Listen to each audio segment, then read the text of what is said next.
He found the photos by accident. They were hidden deep in a folder on an old external hard drive he hadn't touched in years. The folder was titled Uni Trip, Spain, but inside wasn't just Spain. It was her, his wife, smiling in the arms of his best friend. Not just one photo, not two, dozens, moments frozen in time that he was never supposed to see. Her younger face lit by candlelight. Him, the man he called his brother, holding her like something he never wanted to lose. And the worst part, the timestamp. 3 months before he met her. 1 month before they introduced them. Back when, according to the official story, they were just classmates. But the body language, that wasn't friendly. That was something else. He stared at the screen for almost an hour. Didn't speak, didn't breathe, and then finally he closed the laptop. Quietly, carefully, like if he made a sound, everything would shatter, because something already had. They'd been friends for over 10 years. The kind of friends that feel more like family. Vacations together, Christmases together. Their kids played like cousins. The wives, best friends since uni. They called each other sisters. It was perfect. Until it wasn't. He didn't say anything at first. What do you even say? Hey man, found your hand on my wife's waist.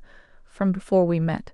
But no big deal. He tried to forget. To push it down. After all, it was in the past, but he couldn't, because every time they met for dinner, he noticed the small things. The way his friend's eyes lingered a second too long. The way she laughed a little louder when he was around. The way the air got heavy when they were alone in the same room. Was it just paranoia, insecurity, or was it memory, muscle memory, of a love that never really died? One night, after a double date, he watched them say goodbye in the driveway. She hugged his friend, her hands resting on his back for just a moment too long. And in that second, he knew there were things between them that had never been buried, just hidden. He started digging, quietly. Messages, emails, old Facebook tags. What he found wasn't an affair, but it was worse. They had promised to never tell him. They had agreed it would be easier that way. And somewhere in a long-forgotten message thread, he read it in her own words. If we'd met later, maybe it would have been you. That sentence broke something in him. He wasn't angry, not in the way people expect. It was colder than that. Like a crack spreading through ice. He started watching, observing. Every family gathering became a silent investigation. Were they still in love? Had they ever stopped? He didn't tell her what he knew. Not yet. He wanted to see if she'd confess. She didn't. Until the night everything boiled over. They were at a friend's birthday. Drinks, laughter, a crowded kitchen. He caught them talking in the hallway. Too close. Too familiar. Not touching. Not flirting. Just emotionally naked. He interrupted. Smiled. Hosted. Later in the car, he asked a question that sounded innocent. Do you ever wonder if we rushed into things? She looked at him, long, quiet, and said, sometimes. That night, he slept in the guest room. A week later it happened. His best friend, the one who had stood by him at his wedding, showed up at his house, alone, and said the words he never thought he'd hear. I still love her. He didn't yell. He didn't punch him. He just looked at him like a stranger. And then came the final blow. She was supposed to be mine. He repeated the sentence in his mind over and over. She was supposed to be mine. It echoed like a siren in a quiet street, and for a moment he didn't know who he was angrier at. The man standing in front of him, or the woman upstairs, sleeping in their bed. He didn't respond. Just walked away, slowly, closed the door behind him, and sat in the dark kitchen, gripping the edge of the table until his knuckles turned white. That night he didn't sleep. He thought about the beginning. First time he saw her. The way she laughed. The way she looked at him like he was the only man in the room. Was any of it real? Or was he always second choice? The next morning he asked her directly. Not with anger. Not with drama. Just 5 words. Did you ever love him? She froze. Her mouth opened, then closed again. And that silence said everything. She nodded. Once. Almost invisible. Then whispered.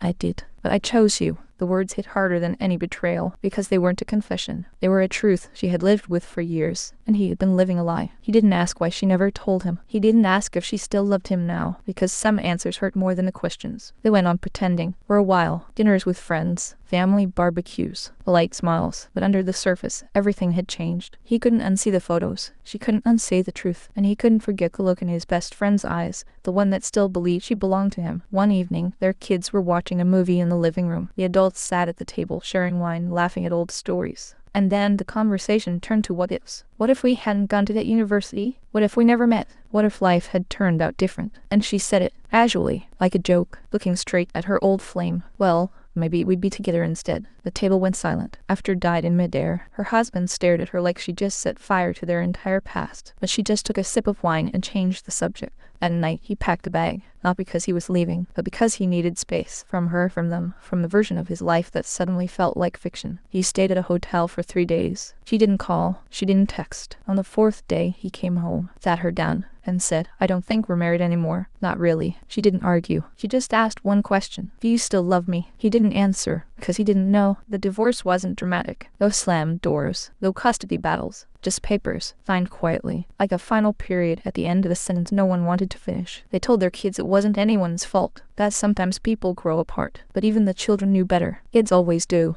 The family stopped spending weekends together. Group chats went silent. Aired vacations were cancelled. The thread that had held them all together had snapped.